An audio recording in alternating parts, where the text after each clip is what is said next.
South Sudan's president pays a state visit to Israel, and there's talk of a return by Israel's prime minister. Are these signs of a deepening relationship? And if so, should Juba's neighbours be worried? What interest does Israel have in building another foothold in East Africa? This is Inside Story.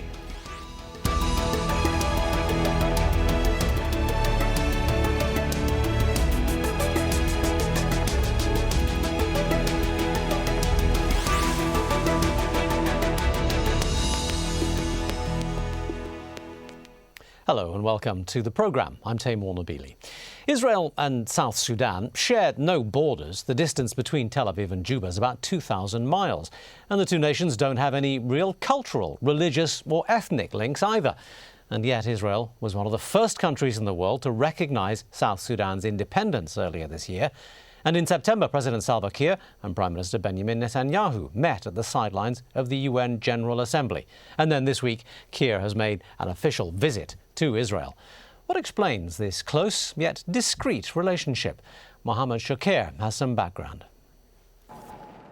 Both sides describe Salva Kiir's trip to Israel as a historic visit, and it reveals the strength of the relationship between Tel Aviv and Juba. The Israeli president described it as a defining moment in the history of the Middle East. For us, the rebirth, or the birth actually, of an independent southern Sudanese government is a mark on the history of the Middle East and a station in our new future. Both sides have agreed to boost their cooperation in all fields. Israel's foothold in South Sudan is significant as it continues its effort to build a Christian alliance in Africa to fend off Arab influence and the growing Islamic trends there. Observers say Israel has found fertile soil in Africa's military conflicts to market its weapons industry and gain influence. But Israeli ties to Sudan's southern region go back to the 1960s, when it offered aid and training to the rebels fighting the northern government. In that context, it's not surprising that it took less than 24 hours for Israel to recognize the newborn Republic of South Sudan this year. An Israeli ambassador is due to arrive in Juba in the near future, but in a sign of just how deep the ties between the two states are, Salva Kiir recently told a senior member of the ruling Likud party that South Sudan would be one of a handful of countries to establish an embassy in Jerusalem, despite the city's disputed status. Last month, Israeli Prime Minister Benjamin Netanyahu hosted the leaders of Uganda and Kenya, who Israel considers as natural allies.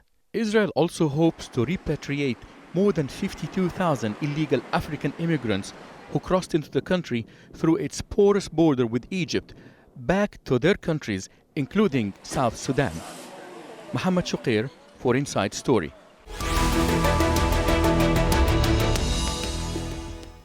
So, should its neighbours be worried about South Sudan's relations with Israel? To answer the question, I'm joined by my guests. In Jerusalem, Keinon is diplomatic correspondent with the Jerusalem Post. In Cambridge, Jacob Akol is the director of the South Sudanese information website, gertong.net, and he's chairman of the Association for Media Development in Southern Sudan. Gentlemen, welcome to the programme. Thank you for being with us. Keinon in Jerusalem, let me begin with you. What is the relationship and the history between these two nations? Look, I think the relationship now it's starting on as far as an Israeli perspective, it's starting on on a very positive foot. Israel recognized South Sudan, I think, 24 hours after they declared independence. And from an Israeli perspective, South Sudan is situated in a very geographically important region. Fundamentally, their geographical interest is to kind of block Iranian inroads into the area, and we've seen Iranian inroads there. We have a problem with Somalia. You've seen arms flow from Iran through Sudan into Sinai and then into Gaza, and I think that's a major concern for Israel. Can you explain why? I mean, I don't quite follow why Israel would want to take what is already a fairly fractious relationship with Iran into a different continent on the basis of something that doesn't immediately seem to pose any threat to Israel, given the distance between the nations. I'm not sure that Israel is the one who's taken the relationship to another continent. I mean, we have seen Iranian attempts to smuggle arms through Africa into Gaza. That presents a serious problem for Israel, and one shouldn't expect Israel to sit on its hands and pretend it's not happening and not try to combat it in any way. All right, Jacob Akol in Cambridge, let me ask you to comment on some of those observations. Do you agree? Yes, absolutely. I do agree. In fact, I can't understand why it has taken the president of the government of South Sudan to visit Israel almost 6 months after our independence. How does South Sudan see welcoming Israel into South Sudan being in its interest if the idea is simply to counter Khartoum? Well, I mean, the Khartoum has been friendly with Iran for a very long time. President Bashir has hidden that relationship between Khartoum and Tehran. So what you seem to be saying, yes, then is that South Sudan wants some kind of a military relationship with Israel to counter what it sees as a threat from Khartoum. Well, I don't know. I don't know what South Sudan actually wants or what the government of South Sudan wants. But I think South Sudanese would like to have that kind of relationship, a military relationship. Already their territory is being bombed by Khartoum, and really there is no one supporting them. Herb, is this really something that Israel wants to get involved in? I mean, it can fight Iran's relationship with Khartoum and Gaza in many ways. Does it really want to embroil itself in what seems like it's going to be a continuing problem area in East Africa? Israel's interest in South Sudan is not only connected to Iran. I think that's one of a number of regions that it's there. I think it's a key reason, but it's not the only one. As far as your question is concerned, whether Israel wants to be embroiled in the war down there, I mean, obviously, you know, Israel's not looking to get involved in any wars between South Sudan and Sudan. Israel's looking for a relationship with the fledgling country of Sudan. I think one of the things that they're looking for is a security, you know, a degree of security cooperation. And because Israel has a number of interests in the area there, it's not necessarily going to, you know, turn its back and say, well, no, because, you know, we don't want to get embroiled there. Jacob, let me come back to you. I mean, Herb suggests that Israel doesn't want to get involved in this relationship, but it has been all along, hasn't it? I mean, even well before South Sudan achieved its independence, it was suspected very strongly of having supported the rebels in South Sudan against Khartoum and supplying arms to them. The situation has been of that nature for quite some time. Do you think that Israel is not going to continue that? Well, I wish they would. But, you know, in their historical relationship, yes, the Israelis have been supportive of the Anyanya, the first movement of the South Sudan Liberation Movement, and then the second one, which was led by Colonel John Garang. So, yes, there has been a historical relationship between South Sudan and Israel. And many South Sudanese would hope that this would continue. That sort of military relationship and that military interest that Israel has sort of put itself, position that Israel has put itself into, is, again, just from a strategic and perhaps philosophical perspective, is still a slightly puzzling one. I mean, its activities in Africa haven't always been the most successful. Its key interests don't really lie in Africa at the moment, or at least on the surface they don't. And to get itself involved in something that in many ways might be regarded as a colonial enterprise in an area where perhaps it isn't seen as being particularly interested, I mean, isn't that just going to throw up any number of potential diplomatic obstacles and problems in the future? Look, I mean, I think it's kind of hypocritical to yell at Israel for perhaps having a security cooperation with a state that's in some kind of conflict, as if Israel's the only country in the world that does this. And I just remind you, Russia just sold state-of-the-art missiles to Syria. So, you know, to single out Israel for that, I think, is a bit questionable. Well, I'm not entirely sure who you're talking about when you say yelling at Israel. I'm not sure anyone's been doing any yelling at all. But the point that you make is exactly the point I'm trying to make, because history has proven pretty conclusively that whether it be Russia, whether it be the United States, whether it be Britain, whether it be France, Germany, people who've gone into Africa with intentions like this have inevitably ended up in a pretty unpleasant situation. I'm just wondering why Israel would want to join them. I don't think anybody really believes that Israel is going into Africa in order to colonize Africa. Israel's going into Africa, or it has an interest in a relationship with Africa because it has interests there, like other countries have throughout the world.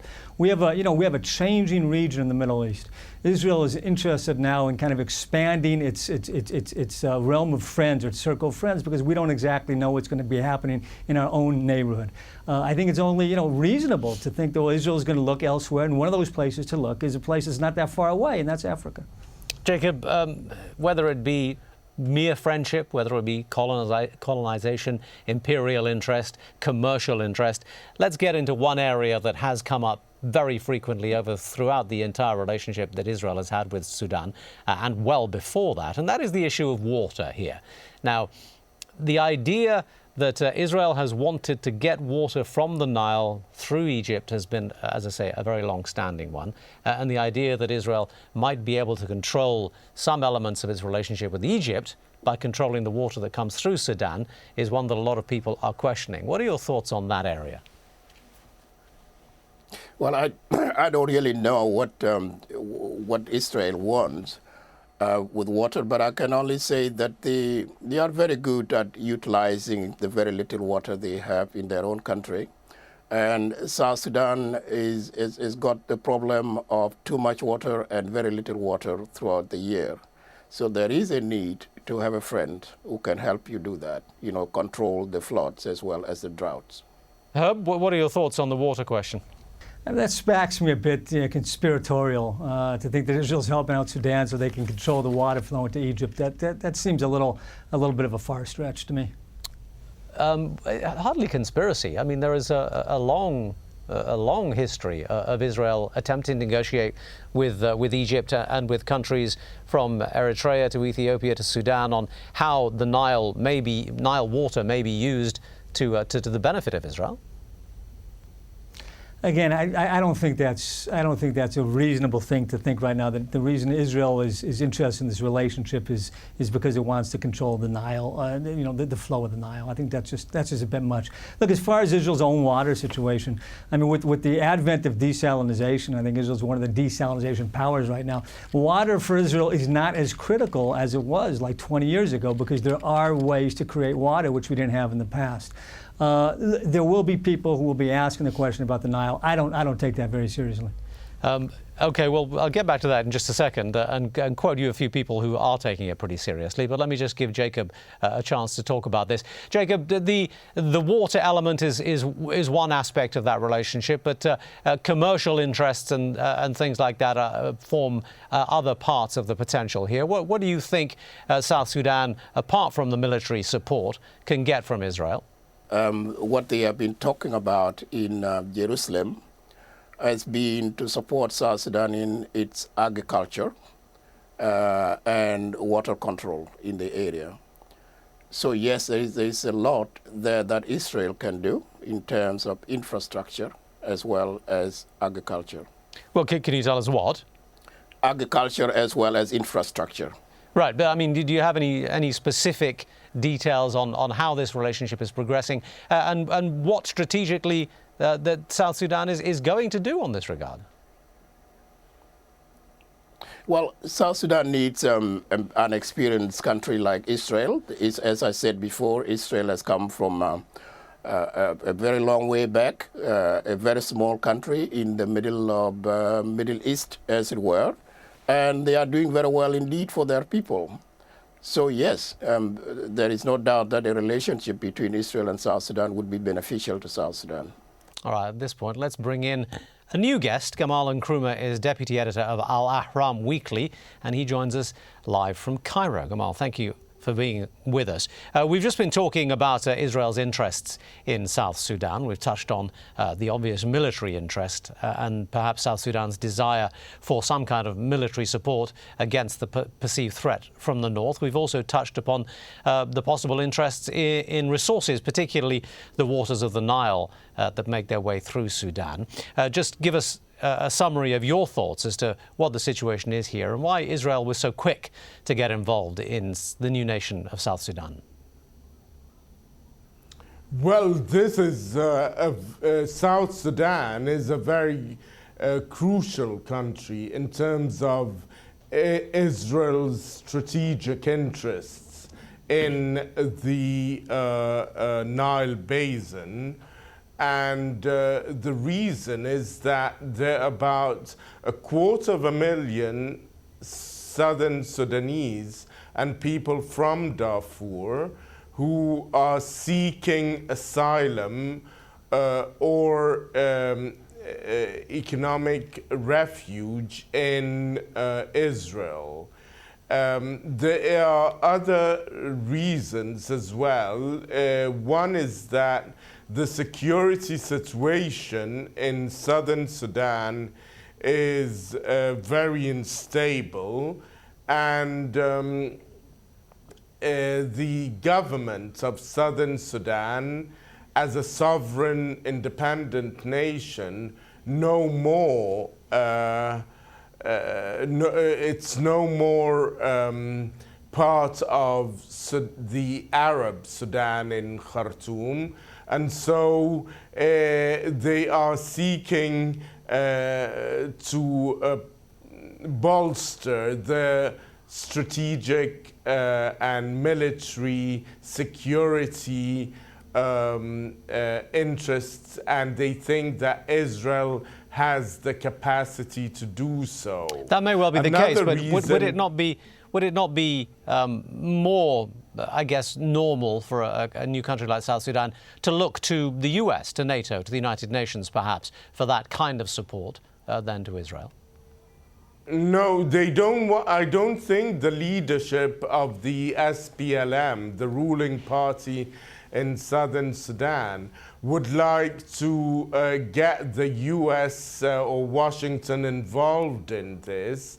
They do realize that Israel has a very capable security apparatus and military apparatus, and they want to make use of it. The other reason is that southern Sudan is the most underdeveloped part of Africa, with very low per capita incomes, and they do think that Israel can provide the technical expertise, especially in agricultural development and agribusiness, to prop up the Sudanese economy, the South Sudan economy.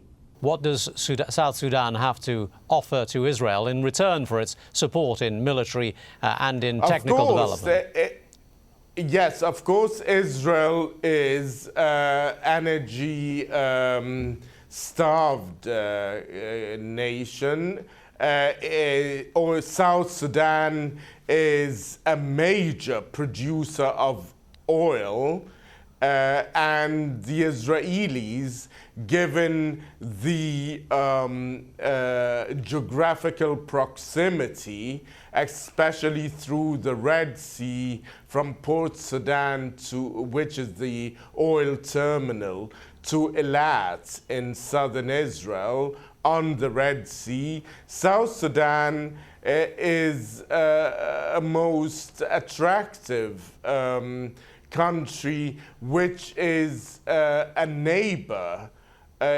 Even though Israel is not in Africa, it's very close geographically to the Horn of Africa and to East Africa through the Red Sea. So this is a very strategic of strategic importance to Israel. Herb, let me just touch on the issue of the immigration that we've just heard from Gamal, and it's been a big issue in Israel recently. A lot of protests against the number of people coming in from Africa.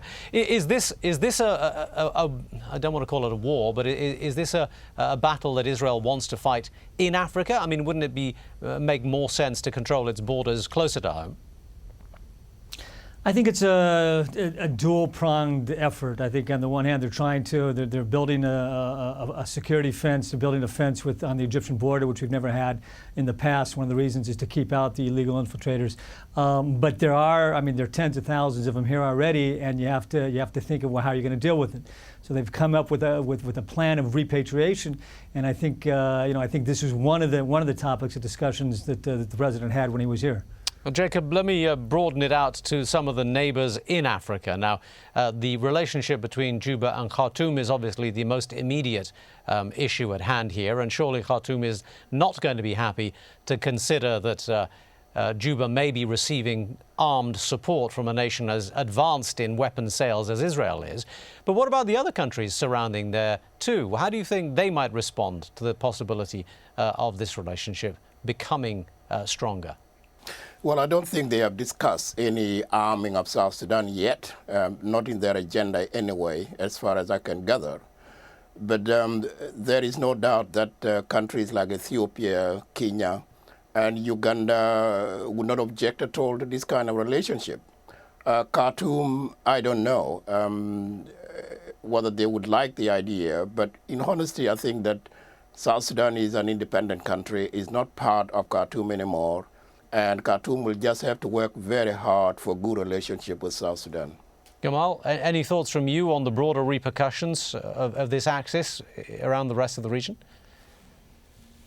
Khartoum doesn't have a leg to stand on, so to say, because, as mentioned by your guest, Ethiopia, Kenya, and Uganda have very good working relationships with Israel, and South Sudan wants to join in, and it's under no obligation whatsoever to take the green light from Khartoum, because Juba, South Sudan, is an independent nation now, is a sovereign nation, and has the right to deal with whatever country it deems the relationship, the working relationship, would be in its best interest.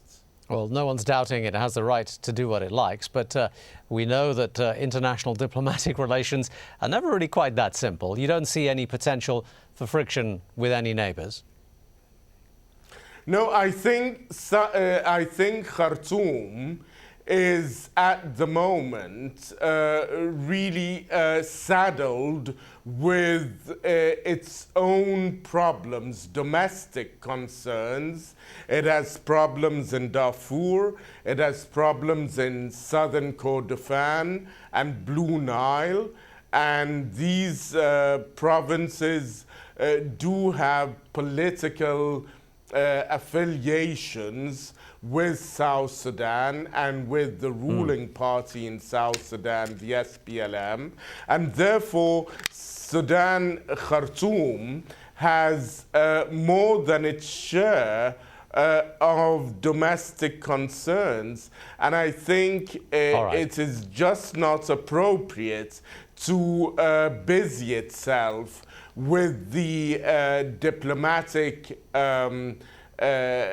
affairs of its southern neighbor. All right, let me stop you there and give the final word to Herb in Jerusalem. Herb, what broader interests strategically do you think Israel has in that area? Or are we likely to see a greater presence? Look, I think you're going to see a greater presence. I mean, the Prime Minister Netanyahu is planning the first visit to Africa, or extended visit to Africa by an Israeli Prime Minister since 1966. Right now, he's planning to go to the 3 countries that were mentioned, Uganda, Ethiopia, and Kenya. There's talk that he might even visit South Sudan. I mean, Israel obviously sees that there is something that it can do there, and it wants to further that relationship. But it's not only concentrated in East Africa. 2 months ago, Israel opened up an embassy in Ghana, in West Africa. It has strong relationships in West Africa as well. And again, I think this is part of Israel's attempt to look at what's going on in the region and say, hey, we have to extend our reach a little bit outward because we don't know what's going to happen in our immediate neighborhood. All right, clearly much more to come on this story in the future, but we'll have to leave it there. Thank you very much indeed to all our guests in Jerusalem, Herb Keinon, in Cairo, Gamal Nkrumah, and in Cambridge, Jacob Akol. Thank you all very much indeed for joining us on this edition of the programme. And if you want to send us your feedback, just email us at insidestory@aljazeera.net. In the meantime, thanks for watching and goodbye.